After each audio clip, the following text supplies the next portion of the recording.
Le but de ce plan, c'est déjà, pour nous, département, d'évaluer les perspectives dans les 5, 7, 10 prochaines années de ce que seront nos politiques en faveur des personnes âgées.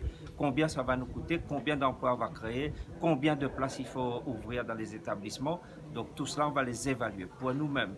Et ensuite, la deuxième ambition, c'est d'offrir à tous ces partenaires qui sont dans la salle, ces associations, à elles aussi des perspectives, parce qu'elles aussi, elles s'interrogent de savoir, est-ce que nous, on aura toujours les moyens d'accompagner, est-ce que le département, donc on va avoir un dialogue constructif avec ces partenaires pour les rassurer ou alors leur dire, ben, dans tel domaine, on va peut-être réduire, dans d'autres, on va peut-être augmenter. Donc, c'est éclairer l'avenir aussi pour nos partenaires. Et le troisième objectif, je vous l'ai dit, c'est de dire au gouvernement quelles sont les attentes de la Réunion. Parce que vous l'avez dit, à la Réunion, les données sont un peu différentes.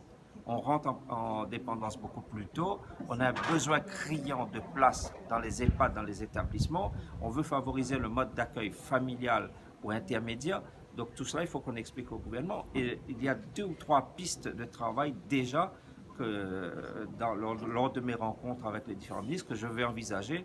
Et encore une fois, moi je dis, on n'est pas là pour promettre ce qu'on n'est pas capable de donner, on est là pour proposer, pour faire évoluer, pour mettre sur la table des solutions concrètes,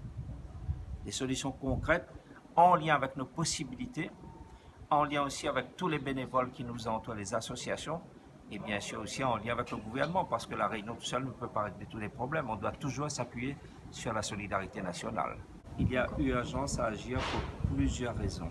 La première des raisons, c'est que ce doublement, on est déjà dans ce phénomène. Il a déjà commencé. Donc il ne faut pas qu'on attende 5 ans en disant c'est maintenant qu'il faut agir. Parce que ce phénomène a déjà commencé. Il y a urgence parce que nos populations âgées attendent de nous un soutien. Il y a urgence parce que le gouvernement et la ministre de la Santé et des Solidarités, Mme Buzyn, travaillent sur un plan grand âge. Et notre territoire, donc la Réunion, on doit apporter notre contribution. Ce plan grand âge, c'est aussi une vision que l'État veut se donner pour le vieillissement de la population sur toute la France. Eh bien, nous, à La Réunion, ça apparaît dans notre coin, il faut qu'on fasse nos propositions. Et vous verrez, dans 2 ou 3 mois, quand le compte-rendu de ces travaux seront rendus publics, vous verrez qu'on aura beaucoup de choses à demander encore pour améliorer la situation de nos personnes âgées. En matière d'amélioration législative, il y a plein de textes qu'il faut revoir, qu'il faut corriger pour justement accompagner nos grands. Aujourd'hui, le département consacre près de 100 millions d'euros aux personnes âgées. Et il faut s'attendre à ce que ce chiffre double dans les 10-15 prochaines années. C'est pour cela que le problème du RSA est important, que l'État reprenne à sa charge. Parce que nous, on veut accompagner nos grands mondes, on veut accompagner nos jeunes aussi, tous ceux qui sont en difficulté dans la précarité.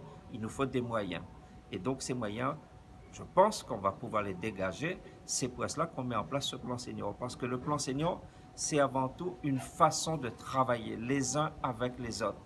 Le département ne peut pas s'occuper des personnes âgées tout seul dans son coin. Il faut travailler avec les associations, il faut travailler avec l'ARS qui s'occupe de la santé, il faut travailler avec les institutions judiciaires parce que nos grands moules aussi sont victimes de violences. Tout ça, il ne faut pas l'oublier. Donc nous sommes pivots, nous prenons nos responsabilités et je suis content de voir que ce matin, on a eu près de 150 personnes de diverses associations, de diverses institutions qui se sont mobilisées pour travailler avec nous. Travailler ensemble, un partenariat, c'est de là qu'on pourra élaborer notre plan senior.